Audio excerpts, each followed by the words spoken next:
Shalom, saudara-saudara. Puji Tuhan, kita saat ini boleh bersyukur karena kita memiliki Tuhan yang luar biasa. Dia saat ini naik ke surga untuk menyediakan tempat bagi kita semua. Sungguh kita bangga memiliki Bapa seperti Dia. Untuk itu biarlah kita awali untuk ibadah pada saat ini.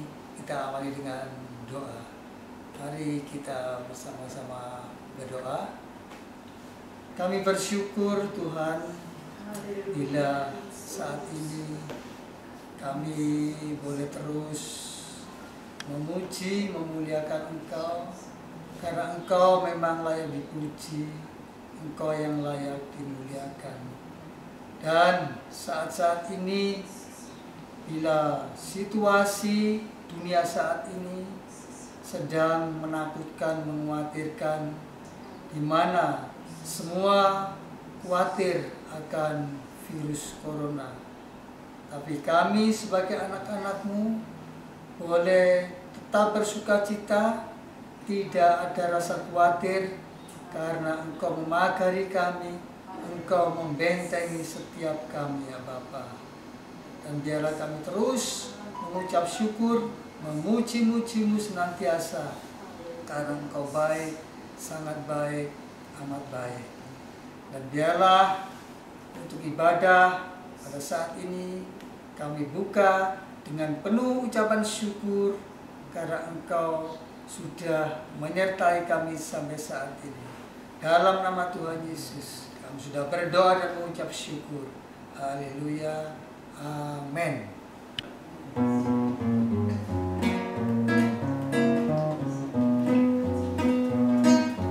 Roh suci atas kehidupanku.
serupa segambar dengan Engkau Tuhan, maka aku percaya Tuhan, kalau aku serupa segambar dengan Engkau, maka Engkau tidak akan meninggalkan aku.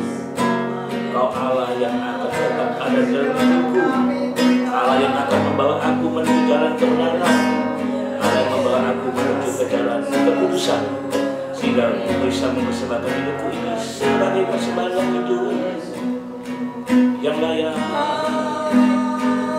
dan yang mendapat kuasa untuk, oh Yesus anakku, kuasa mujizat Kau berikan, kuasa kebenaran Kau nyatakan. Haleluya.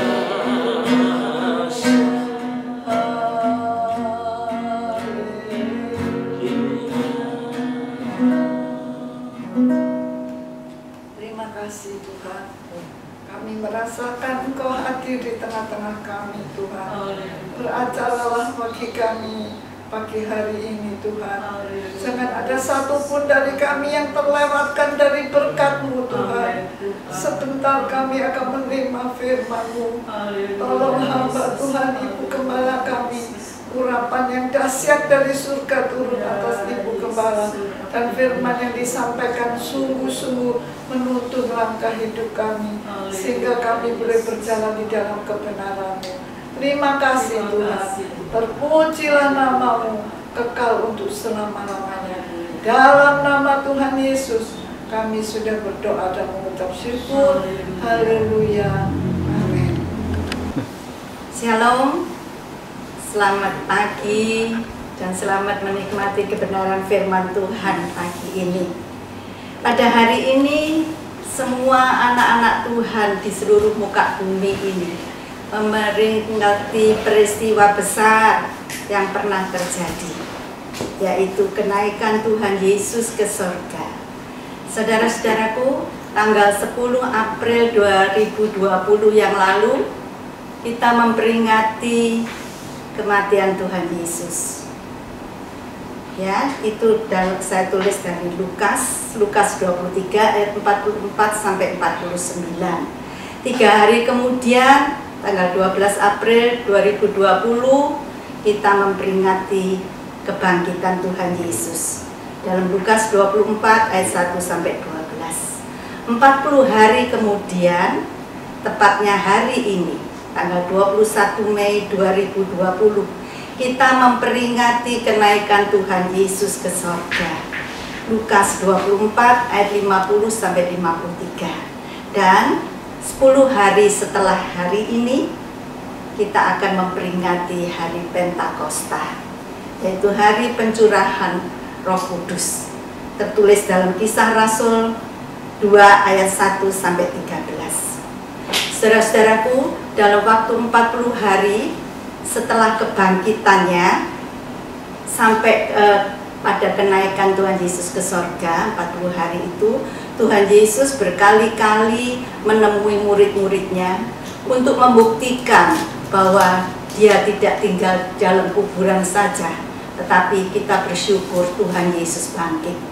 Ya, saudaraku, dan sekarang Tuhan Yesus ada dalam kerajaan surga yang mulia. Puji Tuhan, saudara. Dan hari ini, saudaraku, ya, kita renungkan bersama peristiwa yang besar itu, yaitu kenaikan Tuhan Yesus ke surga. Saudara, Injil Lukas dan Kisah Para Rasul ditulis oleh orang yang sama, yaitu Lukas, dan ditujukan, disampaikan kepada orang yang sama juga, yaitu Theophilus. Ini jelas, Injil Lukas dimulai dengan kata-kata Theophilus yang mulia, Lukas 1 ayat 1. Dan Kisah Para Rasul dimulai dengan kata-kata Hai Theophilus, Kisah Para Rasul 1 ayat 1. Lukas seorang tabib, seorang dokter, dan dia teman sekerja dari Rasul Paulus.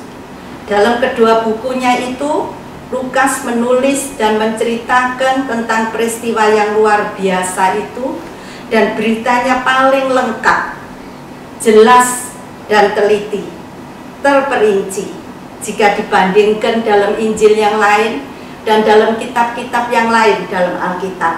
Mungkin karena dia seorang dokter, jadi lebih teliti. Dalam Injil Lukas, tertulis dalam Lukas 24 ayat 50-53 dengan perikop kenaikan Yesus. Sedangkan dalam Kisah Para Rasul tertulis dalam Kisah Para Rasul 1 ayat 9-11 dengan perikop Yesus terangkat ke surga. Pertama-tama kita akan renungkan dulu Kisah Para Rasul 1 ayat 9-11. Saya minta dengan hormat Ibu Frida yang membaca ayat-ayat ini. Kisah Rasul 1 ayat 9. Sesudah ia mengatakan demikian, terangkatlah ia, disaksikan oleh mereka, dan awan menutupnya dari pandangan mereka. 10. Ketika mereka sedang menatap ke langit, waktu ia naik itu, tiba-tiba berdirilah 2 orang yang berpakaian putih dekat mereka. 11. Dan berkata kepada mereka, "Hai orang-orang Galilea, mengapakah kamu berdiri melihat ke langit? Yesus ini yang terangkat ke surga meninggalkan kamu akan datang kembali dengan cara yang sama seperti kamu melihat dia naik ke surga." Dalam ayat-ayat ini menerangkan bahwa pada waktu itu dengan disaksikan oleh rasul-rasulnya, murid-muridnya, Tuhan Yesus terangkat, naik terus ke surga, dan muridnya melihat ke atas, menatap ke langit, sampai akhirnya awan menutupinya, dan murid-murid tidak melihat Tuhan Yesus lagi.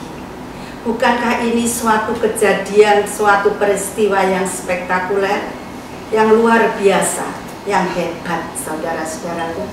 Coba kita bayangkan, lagi omong-omong sama murid-muridnya, tiba-tiba terangkatlah, naiklah Tuhan Yesus, terus naik sampai ada awan yang menutupinya.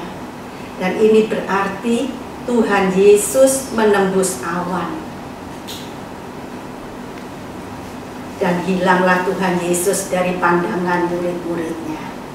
Saudara-saudaraku, kejadian luar biasa, peristiwa besar ini merupakan perkara yang penting bagi kita semua anak-anak Tuhan, karena boleh menambah iman percaya kita, makin mantap, makin kuat, makin teguh percaya kita, karena kita memiliki Allah yang maha hebat, maha dahsyat itu. Tuhan Yesus menembus awan, saudaraku, suatu hal yang mustahil dapat dikerjakan manusia lain tanpa bantuan apa-apa. Tidak perlu pakai alat apa-apa, jet, pesawat ulang-alik, pesawat ruang angkasa, pesawat apalagi saudara? Tidak saudaraku, tidak perlu.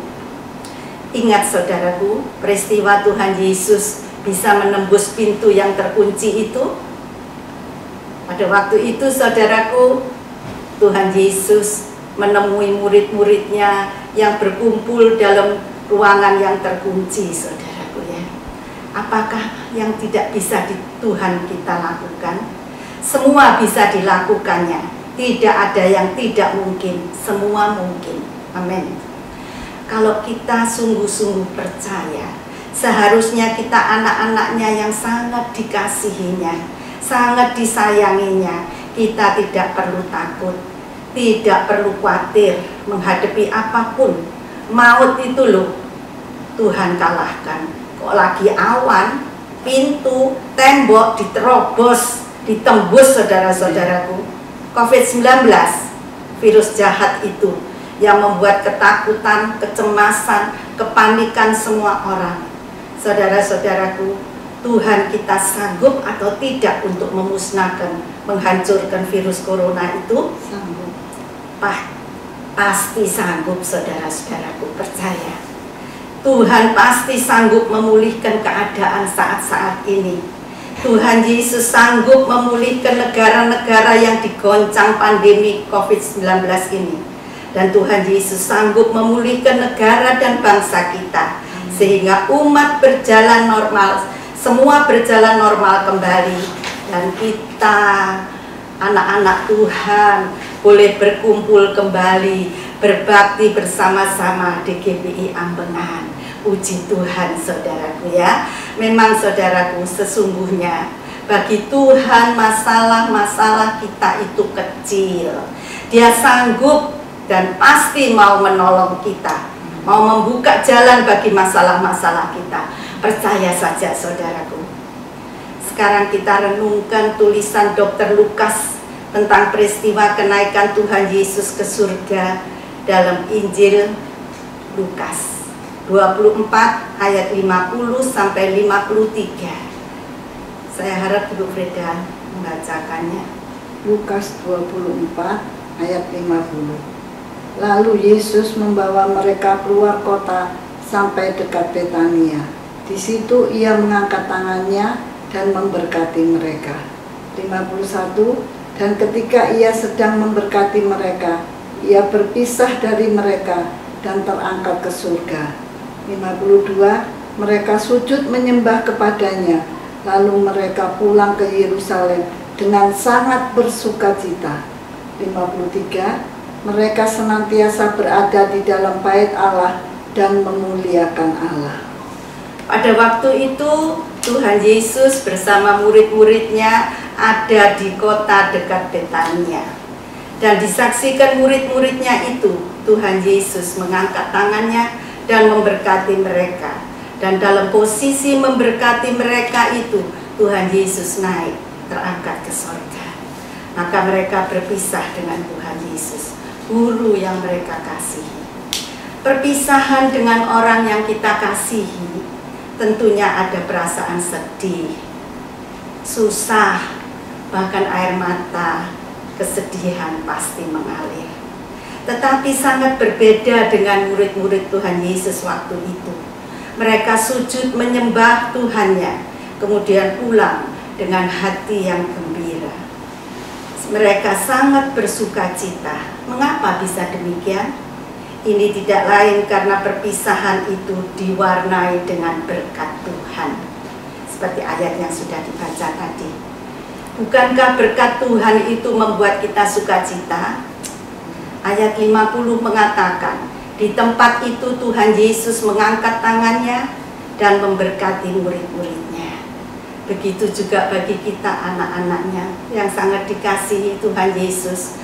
Meskipun secara jasmani ini kita tidak bersama-sama, kita tidak berhadapan muka dengan muka, karena memang Dia ada di sorga, saudara-saudaraku. Tetapi berkat-berkatnya selalu ada dalam hidup kita. Amin, saudara, puji Tuhan. Saudara-saudara, mengapa Tuhan Yesus kembali ke sorga? Mengapa Tuhan Yesus terangkat ke sorga? Mengapa Tuhan Yesus naik ke sorga? Antara lain, saudara, alasan pertama, kita baca dalam Yohanes 19 ayat 30. Sesudah Yesus meminum anggur asam itu, berkatalah ia, sudah selesai. Lalu ia menundukkan kepalanya dan menyerahkan nyawanya. Jadi Tuhan Yesus kembali ke sorga karena tugasnya, misinya di bumi sudah selesai. 1 Timotius 1 ayat 15a mengatakan, perkataan ini benar dan patut diterima sepenuhnya. Kristus Yesus datang ke dunia untuk menyelamatkan orang berdosa. Tuhan Yesus turun ke dunia untuk menyelamatkan orang berdosa. Dia tidak menghendaki manusia tetap hidup dalam dosanya, sehingga akhirnya binasa dalam api neraka selama-lamanya. Karena itu Tuhan Yesus rela berkorban, mati disalib di Bukit Golgota dengan mencurahkan darahnya untuk menebus orang berdosa. Jelas dalam Ibrani 9 ayat 22 mengatakan, tanpa penumpahan darah tidak ada pengampunan. Karya penebusan sudah selesai.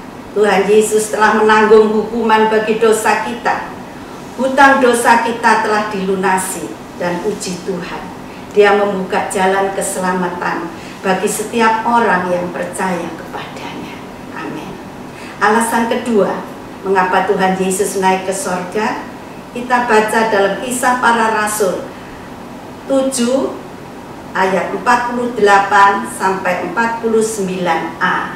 Saya minta dengan hormat Ibu Fida membacakan ayat-ayat Kisah ini. Rasul 7 ayat 48. Tetapi yang Maha Tinggi tidak diam di dalam apa yang dibuat oleh tangan manusia, seperti yang dikatakan oleh Nabi 49, langit adalah tahtaku dan bumi adalah tumpuan kakiku.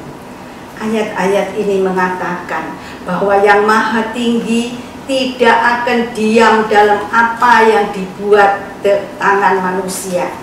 Ayat ini selanjutnya, sorga tahtanya dan bumi ini cuma tumpuan kakinya.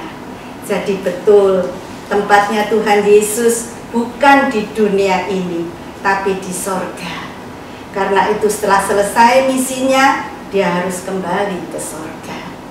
Saudara-saudaraku, apa artinya Tuhan Yesus naik ke sorga bagi kita anak-anaknya? Apa manfaat, keuntungannya Tuhan Yesus naik ke surga? Antara lain, Yohanes 3 ayat 13, tidak ada seorang pun yang telah naik ke sorga selain daripada Dia yang telah turun dari sorga, yaitu Anak Manusia. Tidak ada orang yang telah naik ke sorga selain Dia yang pernah turun dari sorga. Dia itu adalah Tuhan Yesus. Dia yang telah turun itu, Dia yang telah kembali naik ke sorga. Yohanes 14 ayat 6, Tuhan Yesus berkata, Akulah jalan dan kebenaran dan hidup. Tidak ada seorang pun yang datang pada Bapa kalau tidak melalui aku. Jadi saudara-saudaraku, ini jalannya, ini kuncinya, petunjuknya untuk masuk surga. Dan saya yakin kita semua anak-anaknya pasti sudah tahu itu. Tetapi bagi orang yang belum kenal Tuhan Yesus, belum percaya pada Tuhan Yesus, tentu tidak tahu jalannya itu. Maka menjadi tugas kita untuk menjadi saksi-saksinya, untuk menginjili mereka, untuk mengenalkan mereka kepada Juru Selamat dunia ini. Katakan saudara-saudaraku, tanpa Yesus kesasar. Dengan Tuhan Yesus pasti masuk surga dengan tepat. Ingat saudara-saudaraku, only one way, Jesus Christ. Saudara-saudaraku, kalau kita mau masuk rumah, kita harus melalui atau lewat apa? Pintu tentunya. Begitu juga mau masuk surga, pintu surga yang mana ya? Yohanes 10 ayat 9, Akulah pintu. Barang siapa masuk melalui aku, ia akan selamat. Dan ia akan masuk dan keluar dan menemukan padang rumput. Saudara-saudaraku luar biasa. Kita semua tahu jalannya, ya. Kata Yohanes 14 ayat 6 tadi. Kita tahu pintunya ke surga, Yohanes 10 ayat 9. Dan kita semua kenal Dia, yaitu namanya Tuhan Yesus Kristus.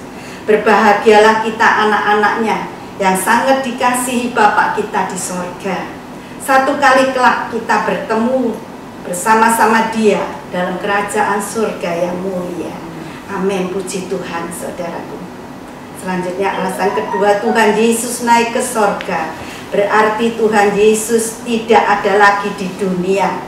Lalu bagaimana anak-anak Tuhan mau mendekatinya, mau bertemu dengannya? Kalau dulu sebelum Dia naik ke surga, masih di dunia, kalau Tuhan Yesus ada di Yerusalem atau ada di Kapernaum, anak-anak Tuhan waktu itu bisa mencari Tuhan Yesus, bisa pergi ke Yerusalem atau ke Kapernaum, maka bisa bertemu dan mendekati Tuhan Yesus. Tetapi setelah Dia naik ke surga, bagaimana mendekatinya? Terlebih sekarang ini saudaraku, bagaimana anak-anaknya mau mendekatinya dan bertemu dengan Tuhan Yesus? Ingat saudara-saudaraku, Matius 18 ayat 20. Sebab di mana 2 atau 3 orang berkumpul dalam namaku, di situ aku ada di tengah-tengah mereka. Luar biasa saudara. Ayat ini jelas sekali bahwa semua orang bisa menghampiri Tuhan Yesus kalau kita kumpul dan menyebut namanya. Bahkan kalau kita lagi sendirian, kita berdoa, kita menyebut namanya, yakinlah dia pasti hadir, pasti mendekati kita. Dia sangat mengasihi kita. Sebut saja namanya, tentunya menyebut dengan penuh kasih, dengan hormat, maka yakin dia hadir. Bahkan dia berjanji menyertai kita anak-anaknya sampai selama-lamanya, sampai akhir zaman. Puji Tuhan saudaraku. Sekarang sampai yang ketiga, Tuhan Yesus naik ke surga untuk menyediakan tempat kediaman bagi kita. Yohanes 14 ayat 2 sampai 3. Tolong dibacakan Bu Frida. Yohanes 14 ayat 2. Di rumah Bapakku banyak tempat tinggal. Jika tidak demikian, tentu aku mengatakannya kepadamu, sebab aku pergi ke situ untuk menyediakan tempat bagimu. Ayat 3. Dan apabila aku telah pergi ke situ dan telah menyediakan tempat bagimu, aku akan datang kembali dan membawa kamu ke tempatku, supaya di tempat di mana aku berada, kamu pun berada. Kita disediakan tempat kediaman, bukan di dunia ini, tapi di sorga. Puji Tuhan. Ingatlah saudara-saudaraku, Tuhan yang berdaulat atas hidup ini. Jangan lagi jalani hidup dengan sembarangan, sembrono, sakar PDW, tetapi hargailah dan manfaatkanlah dengan bijaksana. Kerjakan segala sesuatu yang patut, yang layak, tentunya yang berkenan dan menyenangkan hati Tuhan. Amin. Keempat, saudaraku, Tuhan Yesus naik ke surga. Yakinlah kita anak-anaknya tidak ditinggalkan sendirian seperti anak yatim piatu, tetapi Tuhan Yesus mengutus Roh Kudus bagi kita anak-anaknya. Antara lain Yohanes 16 ayat 7, Tuhan Yesus utus Roh Kudus sebagai penghibur.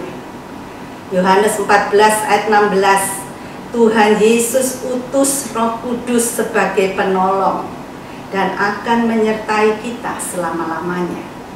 Yohanes 14 ayat 26, Tuhan Yesus utus Roh Kudus sebagai penghibur.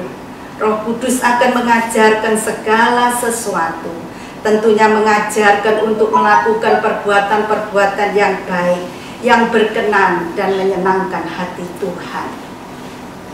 Juga Roh Kudus akan mengingatkan kita semua yang Tuhan katakan dalam Alkitab.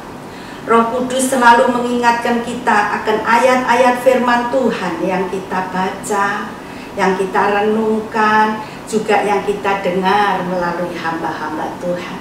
Luar biasa saudara-saudaraku, melalui ayat-ayat ini kita tahu betapa pentingnya, berharganya, betapa perlunya Roh Kudus bagi kita.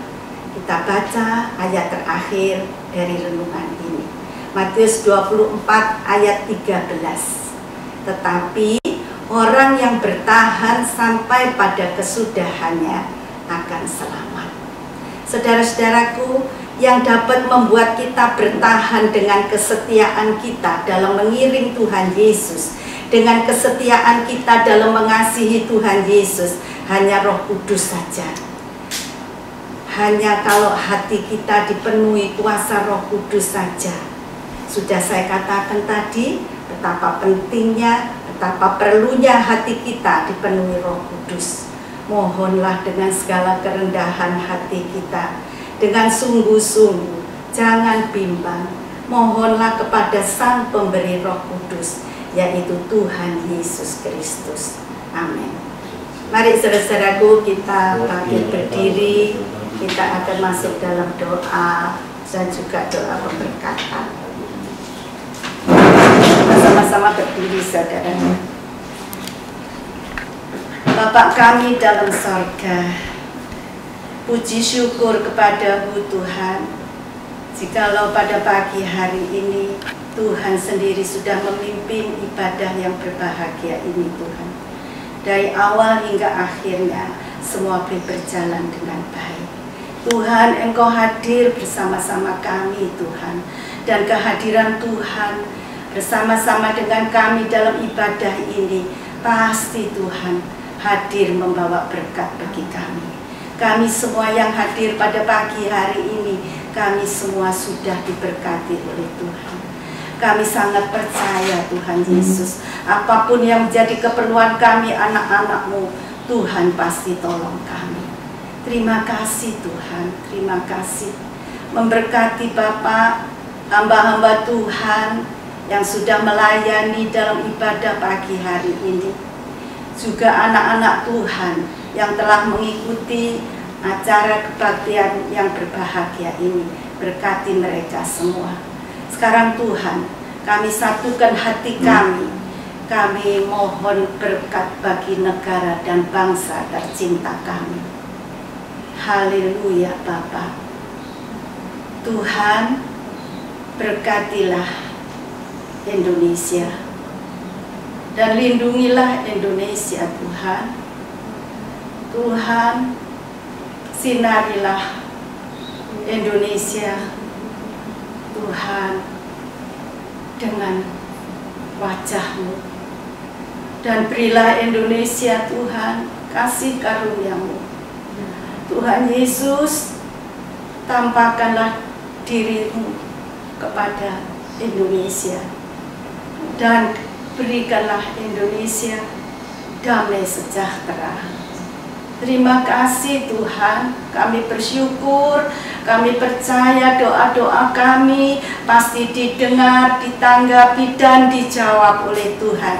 Sehingga dalam waktu yang singkat Tuhan, negara dan bangsa kami dipulihkan oleh Tuhan. Dan semua Tuhan, baik perekonomian, baik segala segi-segi dalam hidup ini, semua boleh normal kembali. Dan anak-anak Tuhan dengan penuh sukacita boleh berkumpul bersama-sama, berbakti, memuji, membesarkan nama Engkau. Terima kasih Bapa di surga, terima kasih. Dan sekarang anak-anak-Mu mengarahkan hati mereka untuk menerima berkat Tuhan. Saudara-saudaraku yang dikasihi Tuhan Yesus, terimalah berkat dari Allah Bapa, Putra dan Roh Kudus di dalam nama Tuhan Yesus Kristus. Mulai dari saat ini sampai Maranatha, Tuhan Yesus datang kembali. Haleluya, amin.